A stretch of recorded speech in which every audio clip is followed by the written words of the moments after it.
Hello guys, അസ്സലാമു അലൈക്കും. എല്ലാവർക്കും പുതിയൊരു വീഡിയോയിലേക്ക് സ്വാഗതം. ഇപ്പം നമ്മൾ കണ്ടുകൊണ്ടിരിക്കുന്ന ഒരു വിഷയമാണ് ഹണി റോസിനെ പറ്റി.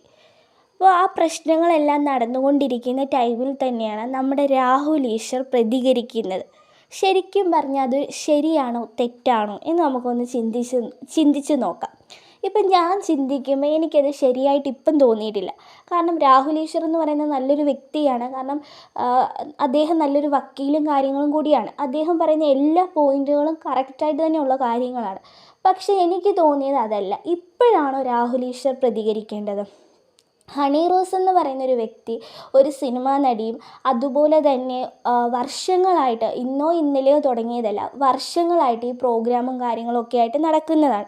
അപ്പോൾ നമുക്ക് എല്ലാവർക്കും അറിയാം ഹണി റോസിൻ്റെ വസ്ത്രം എങ്ങനെയാണെന്നും എല്ലാം നമുക്ക് എല്ലാവർക്കും അറിയാം. ഹണി റോസ് തന്നെ പ്രതികരിക്കുന്നുണ്ട്. എനിക്ക് ആ ഡ്രസ്സ് നല്ലതാണെന്ന് തോന്നിയിട്ടാണ് ഞാൻ ഇടുന്നത്, അല്ലാതെ ഇപ്പം അത് കൊള്ളത്തില്ലായിരുന്നു ഒരിക്കലും ഞാൻ ഇടത്തില്ല. അപ്പോൾ എല്ലാവർക്കും അവരുടേതായ തീരുമാനങ്ങളുണ്ട്. അതായത് എനിക്ക് ഏത് ഡ്രസ്സ് ഇടണം, അത് ഏത് ഡ്രസ്സ് ഇട്ടാലാണ് എനിക്ക് ചേരുന്നതെന്ന് അത് എൻ്റെ തീരുമാനമാണ്. അത് വേറൊരാൾ പറഞ്ഞ് ഞാനത് ഉൾക്കൊള്ളത്തില്ലായിരിക്കും. അപ്പോൾ അതുപോലെ തന്നെയാണ് ഹണി റോസിൻ്റെ ഇഷ്ടപ്രകാരമാണ് ഹണി റോസ് ഡ്രസ്സ് ഇടുന്നത്. ഇപ്പോൾ അതിനെതിരായിട്ട് ഒരാൾ പോലും പ്രതികരിച്ചിട്ടില്ല. ചിലപ്പം കമൻറ്റിലൂടെ പല കാര്യങ്ങളൊക്കെ പറയുമായിരിക്കും, അല്ലാതെ ആരും പ്രതികരിച്ചിട്ടില്ല. പക്ഷേ ഈ ബോച്ചയെ പറ്റി പറയുകയാണെങ്കിൽ ഹണി റോസ് അത് പറയുന്നുണ്ട്. എന്നെ പല രീതിയിൽ ഞാനത് അവരുടെ ബിസിനസ്സുമായിട്ട് ഇനി ഒന്നിലും ഞാൻ പ്രോഗ്രാമിലും ഞാൻ വരത്തില്ല, അങ്ങനെയുള്ള കാര്യങ്ങൾ അവരുമായിട്ടുള്ള ഡീൽസ് എല്ലാം ഇല്ല എന്നും പറഞ്ഞിട്ടും പിന്നെ ഈ ബോച്ച ഒരു ഇൻ്റർവ്യൂവും കാര്യങ്ങളും എടുക്കുമ്പം ഹണി റോസിനെ അത് ഡബിൾ മീനിങ്ങിലുള്ള കാര്യങ്ങൾ പറയുന്നു എന്നുള്ള കാരണത്താലാണ് ഹണി റോസ് കേസ് ഫയൽ ചെയ്ത് മുന്നോട്ട് പോകുന്നത്. അപ്പോൾ അത് ഹണി റോസിൻ്റെ നിലപാടാണ്. അതായത് ഹണി റോസിന് അതൊരു ബുദ്ധിമുട്ടും പ്രശ്നങ്ങളും ഉണ്ടായപ്പോഴാണ് ഹണി റോസ് അങ്ങനെ ഇറങ്ങിയത്.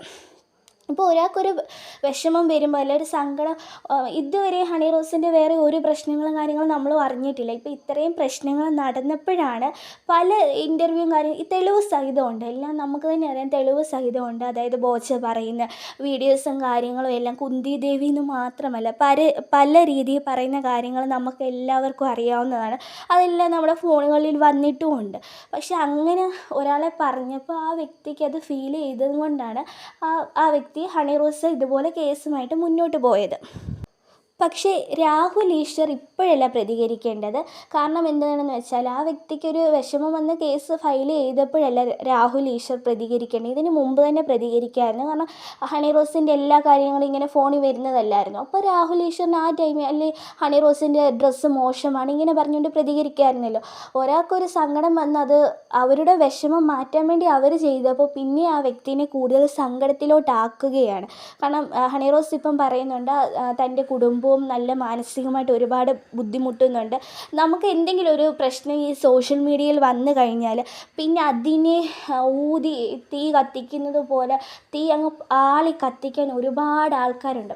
അതിനെ പല രീതിയിലുള്ള കമൻറ്റും കാര്യങ്ങളും എല്ലാം ആയിട്ട് ഒരുപാട് ആൾക്കാർ വരും. അപ്പോൾ ഇതെല്ലാം ആ ഒരു വ്യക്തിയാണ് ഫേസ് ചെയ്യേണ്ടത്. അപ്പോൾ അതാണ് നമ്മളവിടെ ചിന്തിക്കേണ്ടത്. ഹണി റോസിനൊരു ബുദ്ധിമുട്ടുണ്ടായപ്പോഴാണ് കേസുമായിട്ട് മുന്നോട്ട് പോയത്. അപ്പം ആ വ്യക്തിനെ നമ്മൾ പിന്നെ ഒരുപാട് ഫോഴ്സ് പ്രശ്നത്തിലോട്ട് കടത്തി വിടാതെ അതിനൊരു സൊല്യൂഷൻ കണ്ടെത്തുകയാണ് വേണ്ടത്. അതാണ് നമ്മളവിടെ ചിന്തിക്കണം. അതുകൊണ്ടാണ് ഞാൻ പറഞ്ഞത് രാഹുൽ ഈശ്വർ ചെയ്യുന്നത് ഇപ്പം